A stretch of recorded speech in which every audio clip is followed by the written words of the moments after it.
Let's just jump right in. There are good stresses and there are bad stresses, Yeah, right? you stress, right? Like, There are good stresses and there are bad stresses. And the fact of the matter is that we live in a world that is in constant movement, right? It's constant movement. Without movement, there is no life, folks. Let's get that clear, point blank and simple, right? So it's constant movement. And that movement is therefore characterized as chaos. Chaos has been denominated negative, okay? In our society, especially here in the West, it's been denominated as something that is negative, that should be fought against, that should be pushed against. When chaos is the number one giver of life.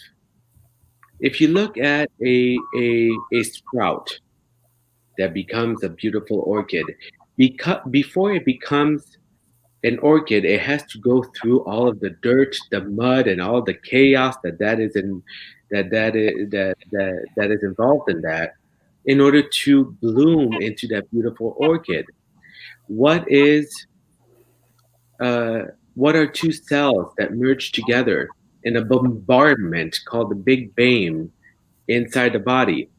That is a mother gene and a father gene merging together to create a bombardment of love and light that creates life. If that is not true chaos, I don't know what is. So chaos is not a good thing or a bad thing, it just is, okay? There are factors, there are degrees of chaos, whether they are uh, positive influential or negative influential, but chaos is just chaos. Let's just call it what it is, okay? And therefore, stress falls into that. So, how do we one, the first factor is how do we use positive stress to our benefit, and then secondary is how can we, the word that comes to mind is moderate. How do we moderate the negative stresses of a day of a daily of our day-to-day life? And that is through certain choices that we make, that we're going to dive into. And before we dive into, I just want to point out that the choices are habits. Habits create routines. Routines create lifestyles. Lifestyles create either something that is beneficial for the individual or negative towards the individual. That is it, plain and simple.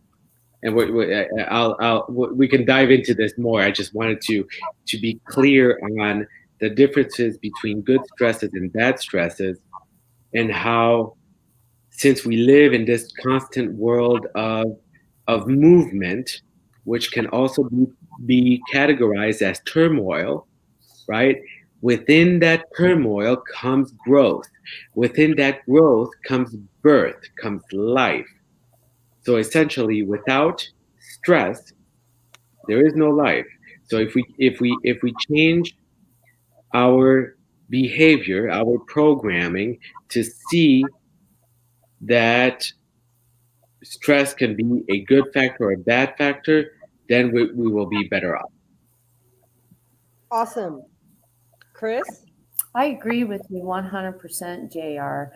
Um, I actually don't view chaos as a negative thing because within chaos, like you said, is creation.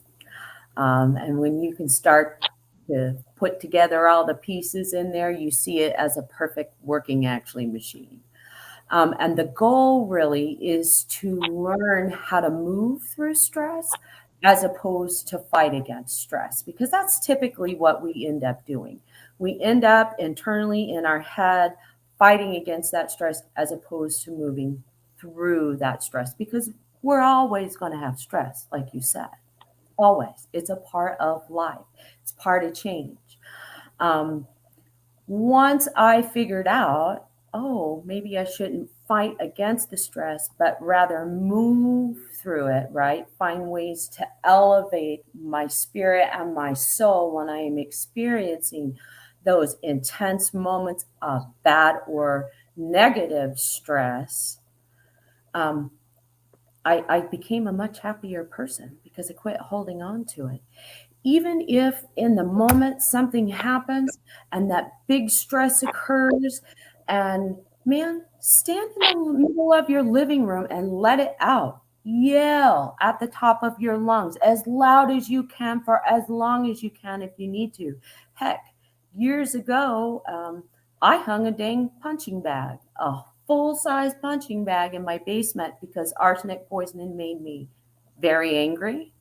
Um, and I didn't know why, but rather than, holding it in, because that's what creates all the dis-ease within the physical body and the spirit, it was better for me to release it. And for me, releasing stress in a physical way was very helpful.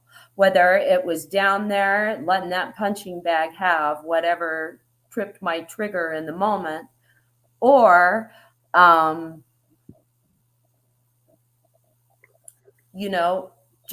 just letting it out. It feels so good. I saw an older lady on one of the talk shows, and I can't remember the Steve Harvey or show, and she was over 100 years old, and he asked her, "What is your secret to long life?" And you know what she said to him? "Oh, honey, cuss a lot, and cuss when you get mad. Let it out." And I thought, oh, My husband does not like it when I cuss. I'm going to tell you now. I get in big trouble every time I cuss. It causes more stress and dis-ease. Exactly. Just let it out. Get rid of it. Well, I like to let it out. He doesn't like it when I use my cuss words. I like my cuss words. The number one therapy. I'm sorry, Chris. I just want to add this. I don't mean to cut you off, but the number one therapy that everyone should do. I'm going to go ahead and say 3 times a week, just for a good number. 3 times a week. Take a pillow to your face and scream out of the top of your lungs and just let it out. Oh, yeah. The reason why stress causes such states of dis-ease, why stress is the number one factor to disease in the human body, is because we do not let it out. So we either implode or explode. Explode is punching the wall or screaming into a pillow, if you're able to get to before the stages of punching the wall. Implosion is a cancer. Continue, please, Chris. Sorry. Yeah, absolutely. Let it out. And once you figure that out and you start learning your triggers, look, like I really had to take a deep look and figure out what is my trigger before I hit anger and that big amount of stress. My trigger is frustration. So I know if I'm getting frustrated and I don't deal with that right away, my next step is I'm angry, very stressed out, vibrating, yeah. And the house comes down. Right. The house comes down because you're vibrating. Exactly. Yeah. Mm-hmm. And my husband goes, "Ooh, I think I have something else to do." But find ways to move through stress. Find ways to elevate your soul, when you can't quiet the mind, because I don't know, a lot of people have financial stresses right now. Maybe you have a big financial stress that you just can't shut the mind off of. I will put my earbuds in, turn music on, put my tap shoes on, or grab my drum and just sit there and do and listen until the mind is quiet, along with humming. Just pick a tone that feels good. It does not have to sound pretty. Hum. That's all you have to do. Sooner or later, you do it enough. Your whole mind, your nervous system, everything comes back down. And guess what? Stress isn't so bad. You're thinking a little more clearly, and you're on your way to moving through it as opposed to fighting against it.